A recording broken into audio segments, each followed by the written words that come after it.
Bismillahirrahmanirrahim. Serial Sekilas Info kali ini berjudul Indonesia Emas 2045. Berdaulat, Maju, Adil, dan Makmur yang dirilis oleh Bappenas Republik Indonesia. Visi dan misi abadi negara dalam pembukaan Undang-Undang Dasar 1945. Visi menjadi bangsa yang merdeka, bersatu, berdaulat, adil, dan makmur. Misi 1. Melindungi segenap bangsa Indonesia dan seluruh tumpah darah Indonesia. 2. Memajukan kesejahteraan umum. 3. Mencerdaskan kehidupan bangsa. Dan 4. Ikut melaksanakan ketertiban dunia berdasarkan kemerdekaan, perdamaian abadi, dan keadilan sosial. Nah, ini adalah impian dari Presiden Joko Widodo berjudul Impian Indonesia 2015-2085 yang intinya ingin menjadikan Indonesia itu negara maju dan berpengaruh di tingkat dunia. Guna mewujudkan impian tersebut, maka disusun visi Indonesia tahun 2045 dengan 4 pilar, yakni 1. Pembangunan manusia serta penguasaan ilmu pengetahuan dan teknologi. 2. Pembangunan ekonomi berkelanjutan. 3. Pemerataan pembangunan. Serta 4. Pemantapan ketahanan nasional dan tata kelola kepemerintahan. Keempat pilar tersebut dibangun di atas Pancasila dan Undang-Undang Dasar 1945 sebagai dasar berbangsa, bernegara, dan konstitusi, dengan tujuan untuk melindungi segenap bangsa Indonesia dan seluruh tumpah darah Indonesia, dan untuk memajukan kesejahteraan umum, mencerdaskan kehidupan bangsa, serta ikut melaksanakan ketertiban dunia berdasarkan kemerdekaan, perdamaian abadi, dan keadilan sosial. Dari keempat pilar, kali ini kita membahas pilar pertama, yaitu pembangunan manusia serta penguasaan ilmu pengetahuan dan teknologi. Kualitas manusia Indonesia meningkat dengan pendidikan yang semakin tinggi dan merata, kebudayaan yang kuat, derajat kesehatan, usia harapan hidup, dan kualitas hidup yang semakin baik, produktivitas yang tinggi, serta kemampuan penguasaan atas ilmu pengetahuan dan teknologi yang luas. Pendidikan dan kebudayaan. Taraf pendidikan rakyat Indonesia ditingkatkan untuk menciptakan SDM yang unggul dan berbudaya. Rata-rata lama sekolah meningkat menjadi 12 tahun pada 2045. Angka partisipasi kasar perguruan tinggi mencapai 60% dan angkatan kerja lulusan pendidikan SMA sederajat dan perguruan tinggi mencapai 90% pada tahun 2045. Peningkatan pendidikan vokasi dan penyelarasan pengembangan ilmu di perguruan tinggi diarahkan untuk menjawab perubahan struktur ekonomi dengan ditopang oleh kemitraan 3 pihak, yakni pemerintah, perguruan tinggi, dan industri. Itu secara kuat. Tenaga kerja terampil dengan keahlian khusus dan penguasaan bahasa asing menjadi kebutuhan dalam pasar kerja yang kompetitif. Peran kebudayaan dalam pembangunan ditingkatkan melalui kapitalisasi nilai-nilai luhur budaya bangsa dan pengembangan etos kerja untuk menjadikan Indonesia sebagai salah satu pusat kebudayaan dan peradaban dunia. Jati diri bangsa Indonesia dan budaya bangsa diperkuat untuk memperkokoh akar kebudayaan Indonesia di tengah arus globalisasi. Terkait dengan sumber daya manusia dan pengembangan teknologi pada bidang kesehatan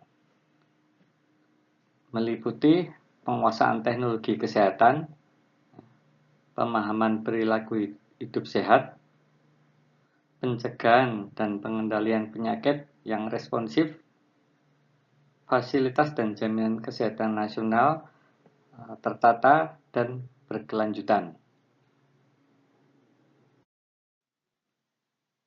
Terkait relasi SDM dan ilmu pengetahuan dan teknologi, ya, strategi yang dibangun adalah adopsi dan penerapan ilmu pengetahuan dan teknologi atau IPTEK. Kemudian kemampuan dan kemandirian IPTEK.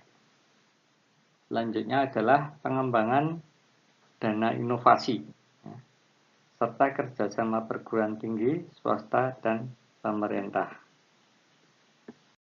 Perkembangan teknologi.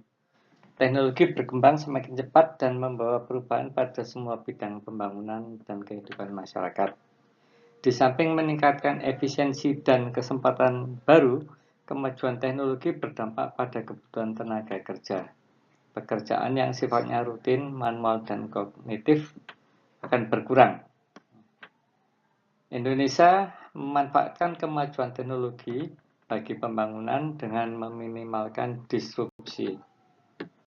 Unggulan atau program unggulan seperti Internet of Things, telemedicine, cloud teknologi, ini terkait dengan server, kemudian database, kemudian nanoteknologi yang memanfaatkan aras mikroskopik bahkan sampai ke angstrom, kemudian blockchain teknologi, serta artificial intelligence dan EBT atau energi baru dan terbarukan.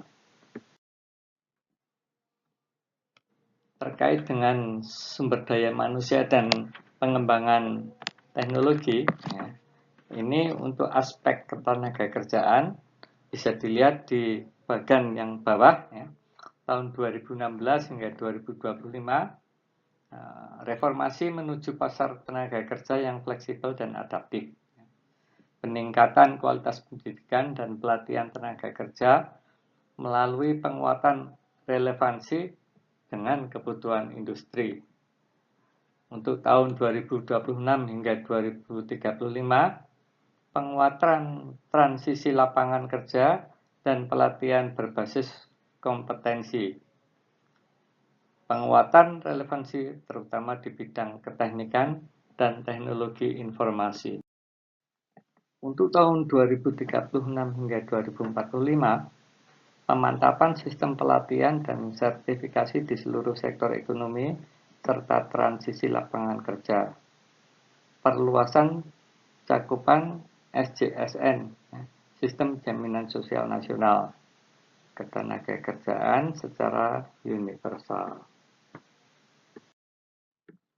Visi misi Indonesia Emas ini kemudian dipertajam melalui visi RPJPN, Rencana Pembangunan Jangka Panjang Nasional 2025 hingga 2045. Yang tagline-nya adalah Negara Nusantara berdaulat, maju, dan berkelanjutan.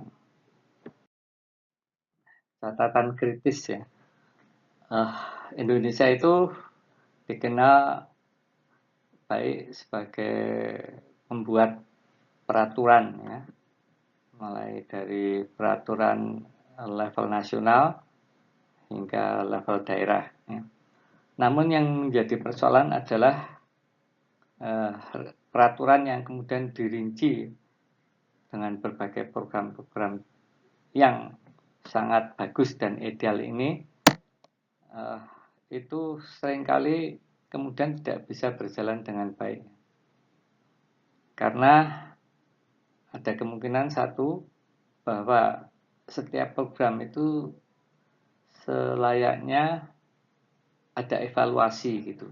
Evaluasi secara ketat, ya, dan berkala gitu.